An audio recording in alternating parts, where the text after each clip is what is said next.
ई आकाशवाणी गोरखपुर है। अब रहूंगा सभे वेद प्रकाश पाठक से समाचार सुने। देश भर में 18 बरिस से बेसी उम्र के लोगिन खातिर सरकारी केंद्रन पर मुफ्त राष्ट्रव्यापी कोविड टीकाकरण अभियान जारी हो। युवा श्रोता लोगन से आग्रह हो कि कोविड से बचाव खातिर टीका लगवावें और यो लोगिनों के एकरे बदे प्रोत्साहित करें। जबले जरूरी न होखे घर से बहरे न निकलें और यह 3 गो आसान उपायन का पालन करें।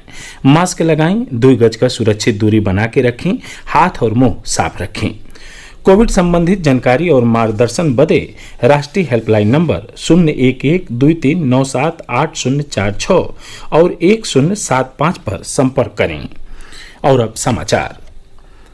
प्रधानमंत्री नरेंद्र मोदी के संसदीय इलाका वाराणसी में 736 करोड़ रुपया से बेसी का 75 परियोजना के पूरा कैल गयल हो। मुख्यमंत्री योगी आदित्यनाथ शहर में चल रहल विकास परियोजनन का काली समीक्षा कैले। हमरे संवाददाता बतौले हमें कि जौन 75 विकास परियोजना पुरहर तरीका से तैयार हो चुकल हैं, ओमे 186 करोड़ रुपया के लागत से बनल रुद्राक्ष कन्वेंशन सेंटर शामिल हो। ये कन्वेंशन सेंटर भारत और जापान की मैत्री के मिसाल के तौर पर बनल हो, जेकर नई प्रधानमंत्री नरेंद्र मोदी और जापान का तत्कालीन प्रधानमंत्री शिंजो आबे रखले रहने। शिवलिंग के आकार का बनल यह कन्वेंशन सेंटर में भारत और जापानी वास्तुकला का अद्भुत संगम दिखाई देला।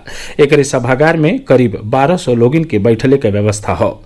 वहीं कन्वेंशन सेंटर के बहरे 108 एल्युमिनियम से बनल रुद्राक्ष लगावल गयल हमें। मुख्यमंत्री योगी आदित्यनाथ कहने की पिछला 7 बरिस में वाराणसी में रिकॉर्ड संख्या में विकास परियोजना आयल हमें और विकास साफ तौर पर दिखाई दे रहा है।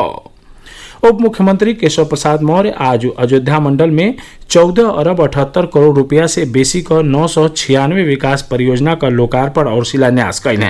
डॉक्टर राम मनोहर लोहिया अवध विश्वविद्यालय में आयोजित कार्यक्रम में वहां के कहने की यह परियोजना के निर्माण से अयोध्या मंडल के लेके आसपास के इलाकन के विकास की ओरियो गति मिली और रोजगार का नया मौका सृजित हुई हैं। एकरे अलावा श्री मौर्य अयोध्या में हनुमानगढ़ी मंदिर में दर्शन पूजन कैले और श्री राम जन्मभूमि मंदिर के निर्माण कार्य का अवलोकन कैले। प्रदेश में पिछला 24 घंटा के दौरान कोरोना संक्रमण का खाली 93 गो नया मामला सामने आयल हमें। वहीं 218 लोग ठीक हो गए हमें। राज्य में सक्रिय मामलन की संख्या घट के 2032 रह गई हो। महामारी शुरू होखले के बाद से अबले कुल 16,82,130 लोग ठीक भइल हमें। राज्य में कोविड से ठीक होखले का दर 98.4% हो। अपर मुख्य सचिव स्वास्थ्य अमित मोहन प्रसाद बतौले कि काल राज्य में 2,28,000 से बेसी कोविड नमूनन का जांच कल गई। अबले 5,93,00,000 से बेसी नमूनन का जांच कल जा चुकल हो। प्रदेश में कोविड टीकाकरण सुचारू रूप से चल रहा हो। राज्य में 50 लाख से बेसी लोगिन के वैक्सीन का दोनों डोज दिहल जा चुकल हो। अपर मुख्य सचिव स्वास्थ्य अमित मोहन प्रसाद बतौले कि प्रदेश में अबले कुल 3,34,94,768 कोविड रोधी टीका लगावल गई है।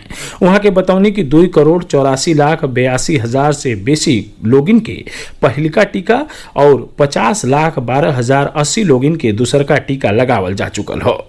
वहां के बतौनी कि काल ही राज्य में 8,65,224 लोगिन के टीका लगावल गए। देश में पिछला 24 घंटा के दौरान 45,82,000 से बेसी कोविड रोधी टीका लगावल गई हैं। एक सतही राष्ट्रव्यापी टीकाकरण के तहत अबले 35,75,00,000 से बेसी लोगिन का टीकाकरण कल गई हो। स्वास्थ्य मंत्रालय बतौले हवे कि काल एक दिन में 34,703 कोविड मामलन का पुष्टि भइल। 111 दिन में ये सबसे कम आंकड़ा हो। भारतीय जनता पार्टी का प्रणेता और भारतीय जनसंघ का संस्थापक डॉक्टर श्यामा प्रसाद मुखर्जी का आज जयंती मनावल जा रहा हो। उनकर जन्म कोलकाता में बरिस 1901 में अजुए के दिन भइल रहे। वहाँ के प्रमुख भारतीय राजनेता, बैरिस्टर और विचारक रहनी। वहाँ के जवाहरलाल नेहरू के मंत्रिमंडल में उद्योग और आपूर्ति मंत्री के तौर पर काम कैले रहनी। मुख्यमंत्री योगी आदित्यनाथ डॉक्टर श्यामा प्रसाद मुखर्जी के जयंती पर श्रद्धांजलि अर्पित कैले। लखनऊ के डॉक्टर श्यामा प्रसाद मुखर्जी अस्पताल में वहाँ के श्रद्धा सुमन अर्पित करत श्री योगी कहला कि डॉक्टर श्यामा प्रसाद मुखर्जी देश के एकता, अस्मिता और अखंडता खातिर अपने प्राण को बलिदान देहने। देश ऐसन प्रखर राजनेता, विचारक, महान शिक्षाविद के जयंती पर उन्हें नमन कर रहा हो। इस समाचार बुलेटिन हमारे YouTube channel AIR news Gorakhpur और ट्विटर हैंडल AIR news_GKP पर उपलब्ध बाटे। एक साथ ही इस समाचार बुलेटिन पूरा भइल। नमस्कार।